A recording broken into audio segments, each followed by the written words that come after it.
اکثر لوگ آتے ہیں اور بیچارے پریشانیوں کی وجہ سے یہ سمجھ کر آتے ہیں، انہیں کوئی بتاتا ہے فلاں جگہ چلے جاؤ، ان سے دعا کرا دو، اور آ کر بیچارے بار بار کاروبار بالکل بند ہے، روزی بالکل تنگ ہے، بہت پریشان ہوں، بیوی گھر چلی گئی ہے، گھر ٹوٹ رہا ہے، کیا کروں میں، کچھ کر دیجئے، کچھ کر دیجئے۔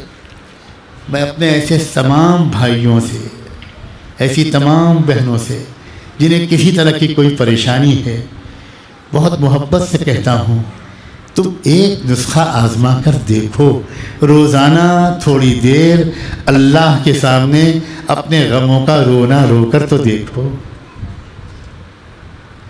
اس یقین کے ساتھ کہ میرا وہ رب جس سے میں کہہ رہا ہوں وہ بے رحم نہیں ہے، وہ بے بس بھی نہیں ہے، اور وہ بے خبر بھی نہیں۔ افسوس یہ ہے کہ پریشانیوں میں ہم مہینے اور سال گزارتے رہتے ہیں، لیکن دعاؤں میں چند لمحے نہیں گزار پاتے۔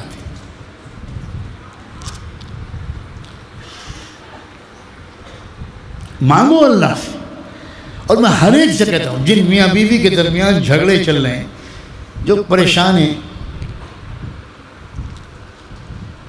یہ تو ان کے ایمان کی سطح کمزور ہوتی ہے،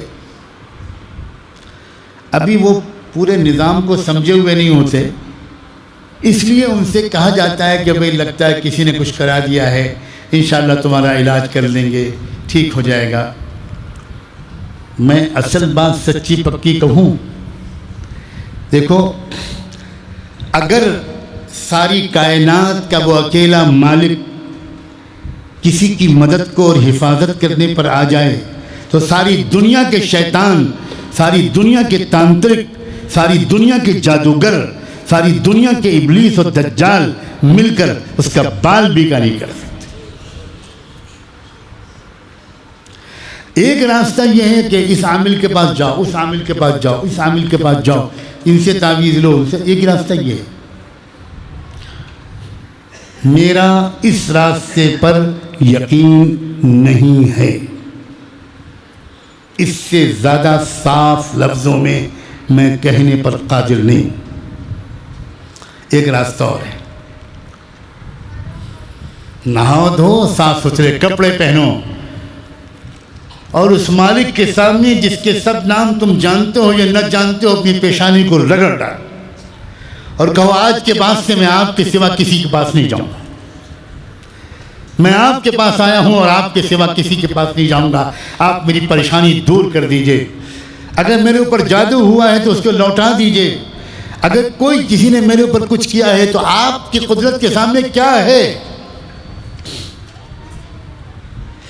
میں آپ کے سامنے رونا روتا ہوں، آپ میری مدد کر دیجئے، میرے گھر کی خوشیاں واپس کر دیجئے، میرے بند کاروبار کو کھول دیجئے، مجھے صحیح راستہ دکھا دیجئے، آپ کون ہیں مجھے اپنی پہچان دے دیجئے، مجھے ہمت دے دیجئے۔ یہ مانگو اللہ، مانگتے رہو مانگتے رہو مانگتے رہو۔ کبھی کبھی وہ ایسا کرتا ہے کہ اچھا دیکھتے ہیں کہ تم کتنے سچے ہو، دیکھیں، اس لیے وہ پہلے ہی دن نہیں آپ کی پریشانی دور کر دے گا، دوسرے دن بھی نہیں کرے گا، تیسرے دن بھی نہیں کرے گا، 10 دن بھی نہیں کرے گا، 20 دن بھی کرے گا، ہو سکتا ہے دیر لگے، بالکل ہو سکتا ہے، بالکل ہو سکتا ہے۔ اور جب اس کو اطمینان ہو جاتا ہے کہ یہ بھوکا مر جائے گا مگر میرے در کے سوا کہیں نہیں جائے گا، تب وہ کہتا ہے کہ بھئی یہ تو سچا دوست ہے، اس کو تو فیور کرنا ہی ہوگا، اس کی تو مدد کرنی ہی ہوگی۔ اس کو بھی تو حق ہے آزمانے کا، پرکھنے کا، وہ دیکھتا ہے کہ، اور ایک وہ طریقہ ہے کہ ایک دن گیا اور کچھ نہیں ہوا تو دوسرے دن کہیں اور چلے گئے، وہاں نہیں ہوا تو تیسرے دن کہیں اور چلے گئے، وہاں نہیں ہوا تو چوتھے دن کہیں اور چلے گئے۔ ایسے ہی کر رہے ہیں لوگ آج کل، یہ طریقہ نہیں ہے۔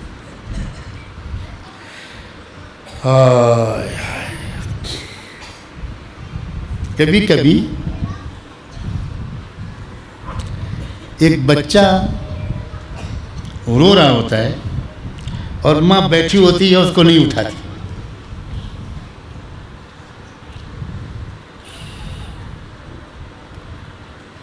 اور ماں اس کو دیکھ بھی رہی ہے, خالی بھی ہے, رو رہا ہے, مچل رہا ہے, خوشامد کر رہا ہے, آ کر گھٹنوں گھٹنوں چل کے آتا ہے, ماں کے پیر ٹانگیں پکڑ کے کھڑا ہو جاتا ہے, پھر بھی ماں اس کو نہیں لیتی.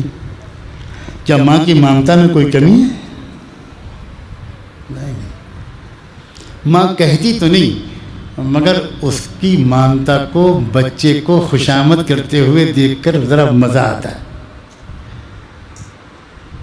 آپ تو ماں نہیں بن سکتے اللہ کے کرم سے, اب سائنس ترقی کر جائے تو میں نہیں کہہ سکتا.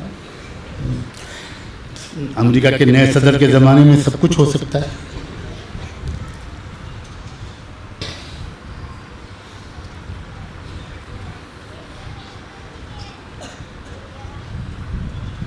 اچھا لگتا ہے ماں کو. اور اس کے تھوڑی دیر کے بعد جب ماں کا صبر کا پیمانہ لبریز ہو جائے, ہاں میرے لال ایسی چپکاتی ہے کہ دوسرے پاس میں بیٹھے ہوئے کہ تعجب ہوتا ہے کہ 5 منٹ پہلے کیوں نہیں اٹھا لیا. وہ جو بچے کا وہ ایکشن ہے نا, ماں کو پسند آتا ہے. بندے کا رونا بھی تو اللہ کو پسند آ سکتا ہے. اچھا لگ رہا ہے میرا بندہ, اچھا لگ رہا ہے, اچھا لگ رہا ہے. اگر فوراً چاکلیٹ دے دوں گا تو یہ رونا بند کر دے گا. ماں کو حق ہے, اللہ کو حق نہیں ہے.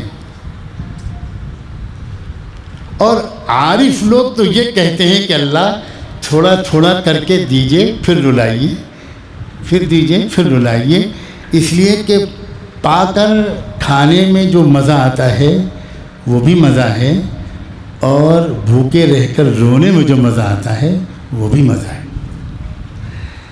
حضور اکرم صلی اللہ علیہ وآلہ وسلم سے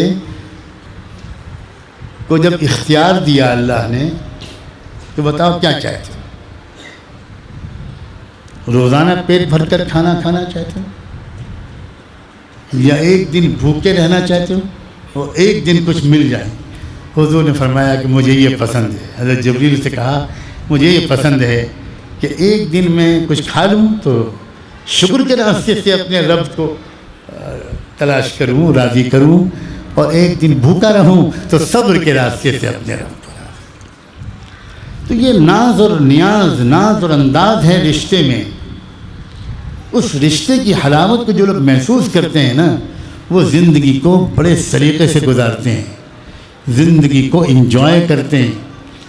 وہ صرف خوشیوں کو انجوائے نہیں کرتے, وہ پریشانیوں کے دنوں کو بھی انجوائے کرتے ہیں.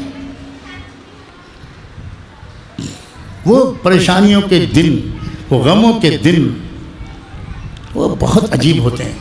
وہ جتنا اللہ سے قریب کرتے ہیں وہ خوشیوں کے دن شاید اکثر لوگوں کو اتنا قریب نہیں کر پاتے.